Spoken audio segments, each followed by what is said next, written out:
It took me about 6 hours to beat the main quest for Lightfall, and I have a lot of things to say about it. So let's get started with a quick non-spoiler review. Strand is really fun to use during the campaign, and for me it's the highlight of this story, both in gameplay and in the actual story component of Lightfall. We have the new characters, the Cloud Striders, and I think they're really fun characters, they're really cool. And then Neomuna, the new destination. It's a new Destiny destination. It's pretty cool to explore, run around, do patrols, and there's still a lot more activities that I haven't even discovered yet. The Lightfall campaign, it's Destiny, man. It's more Destiny, but it's fun Destiny, and that's not a bad thing. This is a fun campaign to play. I think the missions are a little worse than the Witch Queen ones, and I'll get into why in the spoiler section, but the missions are still good, right? Let's not get it twisted. There's still good missions to play through. And like I said, Strand, for me, it's the best part about playing through this campaign. Now we're going to get into the spoiler section of this review, so be warned. Let's first talk about the story.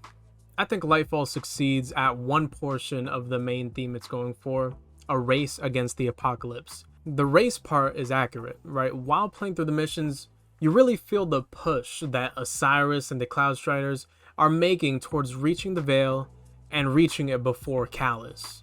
But the apocalypse part is what gets me a little bit. Does this DLC feel like an apocalypse? I mean, we have Zavala and the gang, chilling in their little ship on Earth.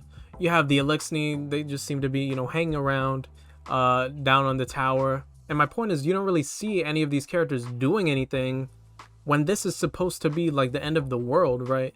Us players might know that there is more Destiny coming after this, but these characters, to them, like, this should be the end. This should be their final push. And let's just keep in mind that I haven't played through Season of Defiance. I haven't played through that quest line, and I will after making this video.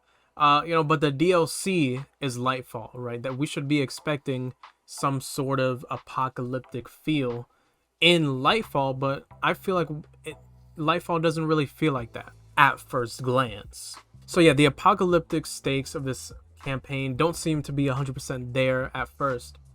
But then after the witness has taken the traveler in the end, Osiris says something that makes me change my mind a little bit about, this apocalyptic feel of the campaign. He says something along the lines of, how are we still alive?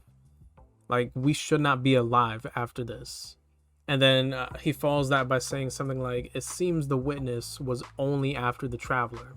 With this dialogue being there, after we complete the campaign, it really sets up an idea that I don't think a lot of us have really thought about yet, and maybe even our guardians haven't thought about. And that's the idea that we are beneath this conflict between the traveler and the witness, right? The witness doesn't care about us, and we're no threat to it at all. I mean, we couldn't even stop it from reaching its goal. The witness won this battle. So while we don't see the apocalypse come in its full form by the end of the campaign, it certainly has begun.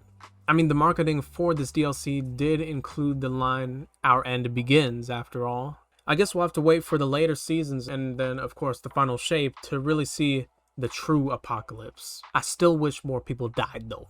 The missions in this campaign is what brings it down to a 9 for me. Compared to the Witch Queen, they feel shorter and seem to have less depth, both in the story aspects, but also gameplay.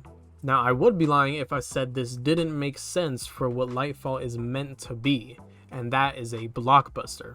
The missions get to the point. We have one goal in this campaign, and that is reach the Veil. So it makes sense that the gameplay and the missions would reflect this. Also, I think the missions have less depth than the Witch Queen ones because Bungie is really trying to rely on Strand, and they're able to rely on Strand in this one. Whereas in Witch Queen, they of course didn't have a brand new subclass. My favorite mission has to be the second to last one, where you're running through the Vex network and you're doing Osiris's training. I mean, I think that mission is just, that's what Destiny is, right? And that is an example of what Destiny can do. You're in this Vex network, you're in this very colorful area using this green Spider-Man, grappling around. You have minions, you have a scorpion like rope dart, you have all these different things. That mission to me is just so cool. And despite this positive, despite Strand being what it is, The Witch Queen missions back in the day really felt like mini dungeons, whereas these missions felt more like the older mission structure before the Witch Queen. I think the characters are great in the campaign. Love Nimbus, love Rohan. Spoiler, rest in peace. It was really cool fighting alongside Kaido, and Osiris was a great mentor for Strand. He felt like, Beerus or something teaching us, Super Saiyan God. I don't know. It just felt really cool. That one cutscene where we were kind of learning it with him. Overall, Lightfall is fun. Lightfall is a fun Destiny DLC. Make sure to subscribe because there is still a lot more Lightfall to discuss. I'll be having daily videos for the next few weeks, so stay tuned, you guys. My name is Dub. Thank you for watching and have a great day.